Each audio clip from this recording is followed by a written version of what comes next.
Hello everyone, I am Neha. आज करेंगे हम क्लास 12 इंडियन इकोनॉमिक डेवलपमेंट और टॉपिक हम कर रहे हैं लिबरलाइजेशन पार्ट 2। सबसे इसमें क्या चेंज आए थे अभी तक हमने पढ़े हैं। अब नेक्स्ट चेंज हम पढ़ेंगे जो आया था वो था टैक्स में, टैक्स रिफॉर्म्स। टैक्स से रिलेटेड काफ़ी चेंज आए थे हमारी न्यू इकोनॉमिक पॉलिसी में। Tax reforms are concern with the reforms in the government taxation and public expenditure policies. तो बेसिकली टैक्स रिफॉर्म्स क्या होते हैं, किससे रिलेटेड होते हैं, किस चीज़ में रिफॉर्म्स या चेंजेस आना।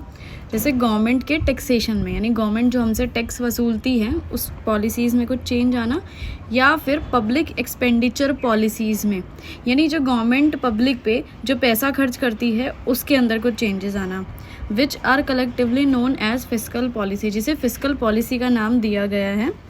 There are two types of taxes, direct and indirect. तो दो टैक्सेस होते हैं अपने जो गवर्नमेंट हमसे लेती थी, वो था एक था डायरेक्ट, दूसरा था इनडायरेक्ट। डायरेक्ट टैक्सेस कौन से थे? It consist of taxes on incomes of individuals as well as profits of business enterprise. So direct taxes वो टैक्स होते हैं जो किस पर लगते हैं? इनकम ऑफ इंडिविजुअल्स, यानी जैसे कि आपके फादर हैं, आपके मदर हैं, वो जॉब करते हैं, ठीक है, इनकम कमाते हैं, उस पर जो टैक्स देंगे वो डायरेक्ट टैक्स होगा। या फिर कोई बिजनेस है, वो पैसे कमा रहा है, उसको से जो प्रॉफिट मिलता है, बिजनेस की जो इनकम होती है उसके ऊपर वो टैक्स देगा, ये direct tax. Since 1991 there has been a continuous reduction in the taxes on individual income. So 1991 के बाद से क्या हो रहा है, टैक्स जो है वो कम हुआ जा रहा है इनकम पर, ठीक है, क्योंकि पहले बहुत ज़्यादा हुआ करता था, अब धीरे धीरे उसे कम करते जा रहे हैं। उसका एक रीज़न है, कम क्यों कर रहे हैं भाई टैक्स? आप सोच रहे होंगे गवर्नमेंट का तो घाटा हो जाएगा, गवर्नमेंट टैक्स रेट कम कर देगी तो गवर्नमेंट के पास कम रेवेन्यू आएगा। लेकिन इसके पीछे रीज़न ये है, as it was felt that high rate of tax, income tax were an important reason for tax evasion. इसमें ये लिखा हुआ है कि अगर हम हाई रेट कर देते हैं इनकम टैक्स का, यानी बहुत ज़्यादा टैक्स वसूलते हैं जनता से, तो क्या करेंगे लोग? टैक्स इवेजन करेंगे, यानी टैक्स की चोरी करने लग जाएंगे, टैक्स छुपाने लग जाएंगे, देंगे नहीं, अपनी इनकम ही नहीं बताएंगे, ठीक है। अगर सोचो आपको साल में 50,000 1,00,000 रुपये टैक्स देना पड़ रहा है, तो आप कुछ ना कुछ जुगाड़ करके उस टैक्स को भरोगे नहीं, बच जाओगे, ठीक है। लेकिन टैक्स रेट कम कर दिया जाए, सपोज़ जहाँ पहले आप 50,000 भरते थे वहाँ उसको 10,000 कर दिया जाए, 12,000 कर दिया जाए, तो आप सोचो कि चल साल में 10-12,000 तो कोई इतने एनफ ना होते, भर देते हैं, सारे झंझट से ख़त्म, सारे दुख ख़त्म, कम से कम यूँ तो नहीं टेंशन रहेगी कि गवर्नमेंट कुछ उल्टे सीधे काम कर दे और हमारी नौकरी और चल जाए या कोई दिक्कत हो जाए, है ना। It is now widely accepted that moderate rate of income tax encourage savings and voluntary disclosure of income. So वही बात लिखी है, अभी चीज़ एक्सेप्ट की जा चुकी है भाई। अगर टैक्स रेट थोड़े से ज़्यादा होते हैं तो लोग जो है सेविंग्स करने लग जाते हैं, ठीक है। गवर्नमेंट को अपनी इनकम भी नहीं बताते हैं, चुपचाप अपना पैसा अपने आटे के ड्रम में छुपाने लग जाएंगे, दीवारों के अंदर छुपाने लग जाएंगे, या फिर अपनी इनकम छुपाने लग जाएंगे, बताएंगे ही नहीं अपनी इनकम को, क्योंकि उनको पता है अगर गवर्नमेंट को पता लग गया कि हमारी इनकम इतनी ज़्यादा है तो टैक्स देना पड़ेगा। The rate of corporation tax which was very high earlier has been gradually reduced.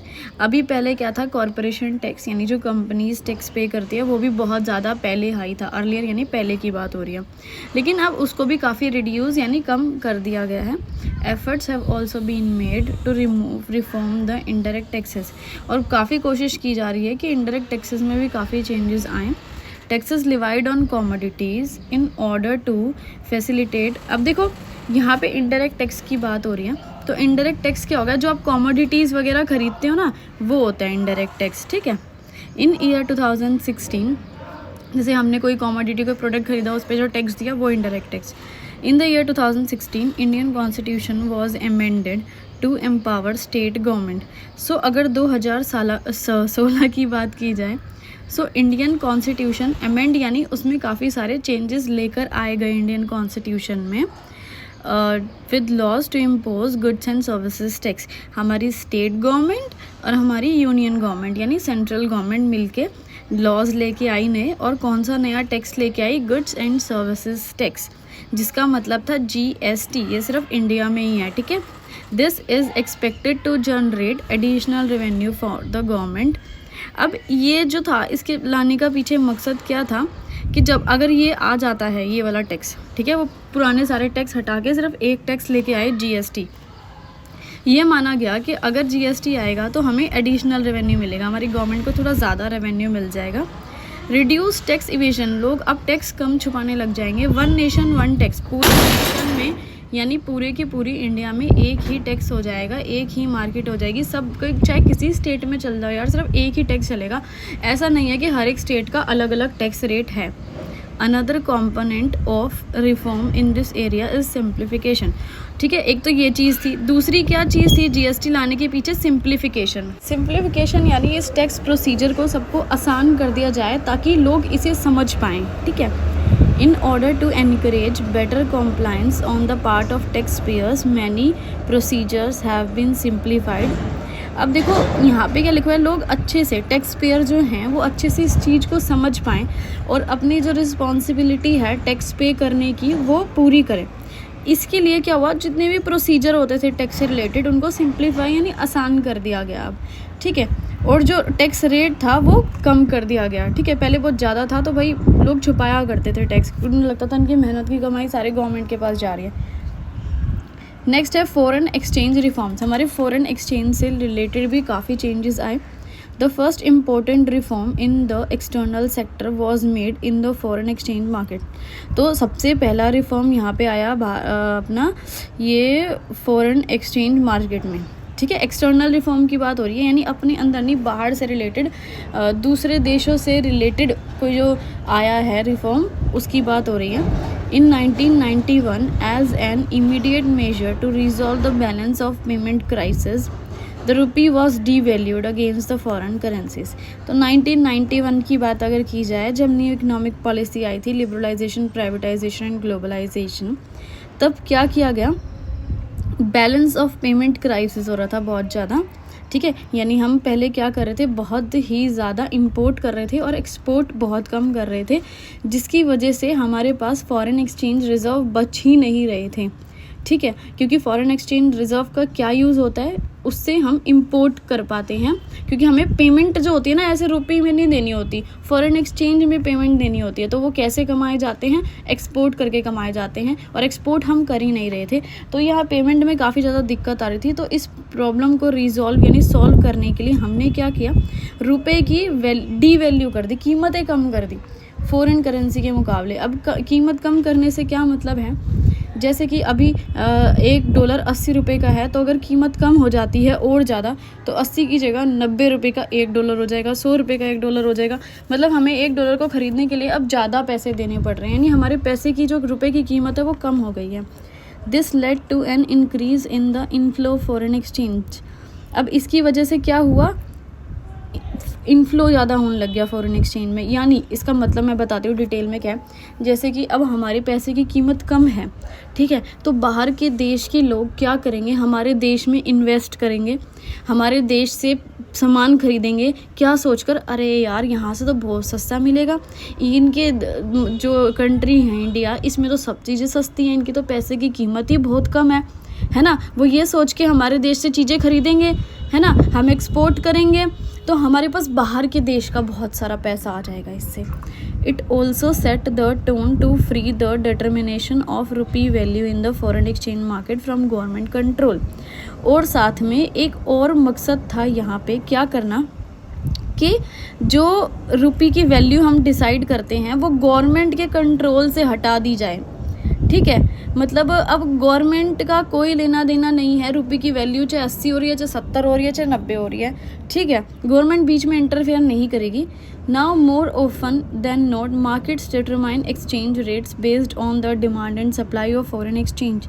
तो बात ये उठती है, अब ये रुपये की वैल्यू डिसाइड करेगा कौन, डिसाइड करेंगे डिमांड एंड सप्लाई। यानी अगर ज़्यादा डिमांड है तो हमारी रुपये की वैल्यू बढ़ जाएगी, कम डिमांड है तो रुपये की वैल्यू घट जाएगी। बस यही है, ये फैक्टर्स जो है यही डिसाइड करेंगे।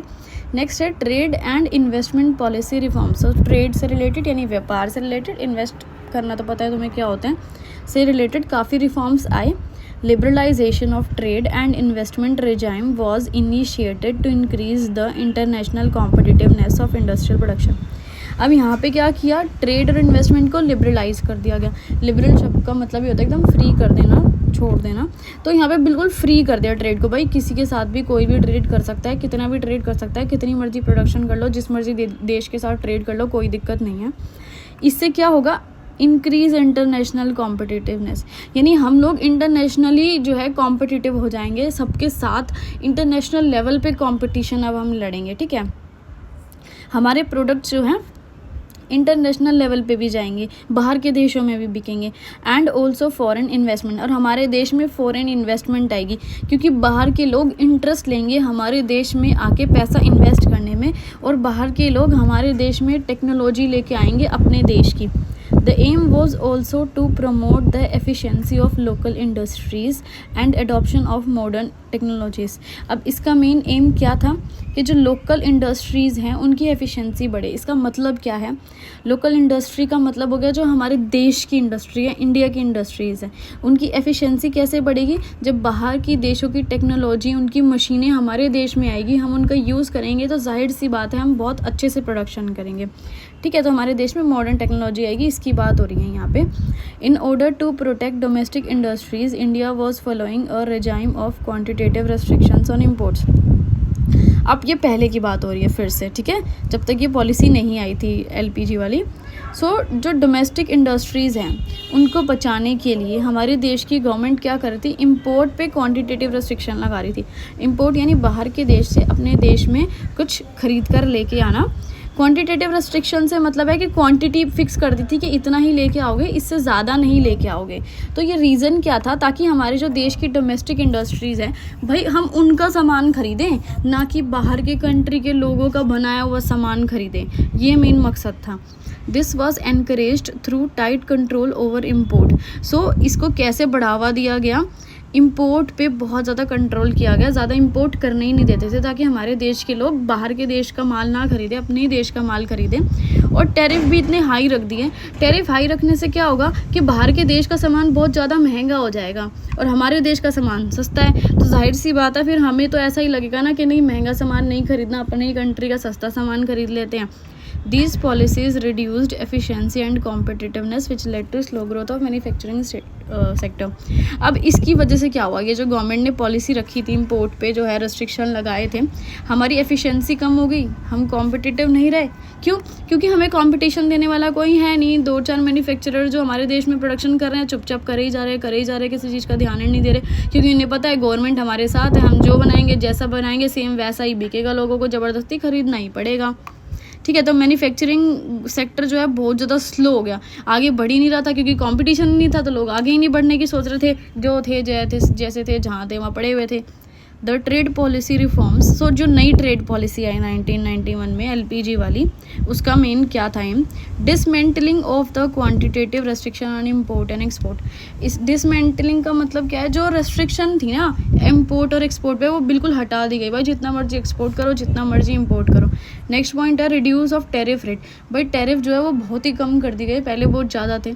Removal of licensing procedures for import, पहले आपको जो है इम्पोर्ट के लिए लाइसेंस की ज़रूरत पड़ा करती थी, लेकिन अब उस चीज़ को रिमूव यानी हटा दिया गया, अब कोई लाइसेंस की ज़रूरत नहीं पड़ती। Import licensing was abolished accept in the case of hazardous and environmentally sensitive industries. Import पे जो लाइसेंसिंग थी वो एबॉलिश कर दी गई, यानी बिल्कुल हटा दी गई, सिर्फ 2-4 चीज़ों को छोड़ के, जैसे कोई हानिकारक चीज़ है, बहुत हजार्डस है या बहुत सेंसिटिव इंडस्ट्रीज़ हैं जो यानी हमारे एनवायरनमेंट को नुकसान पहुंचा सकती है, ऐसी कोई चीज़ है तो हम उसके लिए हमें लाइसेंस की ज़रूरत है, वरना ज़रूरत नहीं है। Quantitative restrictions on imports of manufactured consumer goods and agricultural products were also fully removed from 2001। So quantitative restrictions थे पहले इंपोर्ट पे, मैंने बताया था कि कम क्वांटिटी मंगा सकते हैं, इंपोर्ट करा सकते हैं, वो चीज़ अब हटा दी गई, ठीक है। अप्रैल 2001 से, चाहे वो कंज्यूमर गुड्स हो यानी जैसे कि साबुन हो गया, तेल हो गया, एग्रीकल्चरल प्रोडक्ट्स हो जैसे चावल हो गए, चीनी हो गई। Export duties have been removed to increase the competitive position of Indian goods. Export duties हटा दी गई, यानी पहले जो हम एक्सपोर्ट करते थे, बाहर के देश में अपना माल बेचते थे, उस पर भी टैक्स लगता था, वो हटा दिया गया, ताकि हम जो है बहुत ज़्यादा कॉम्पिटिटिव हो जाएँ, यानी हम कंपटीशन में आगे बढ़ें, क्योंकि गवर्नमेंट ही हमें लूट लेगी पहले टैक्स लेके, तो आगे और कैसे बढ़ेंगे, पहले अपने देश को ही सब पहुँचा देंगे तो हम इंटरनेशनल लेवल पे आगे जाएँ। इसलिए गवर्नमेंट ने हमारी हेल्प करने के लिए क्या किया, ये एक्सपोर्ट ड्यूटी हटा दी।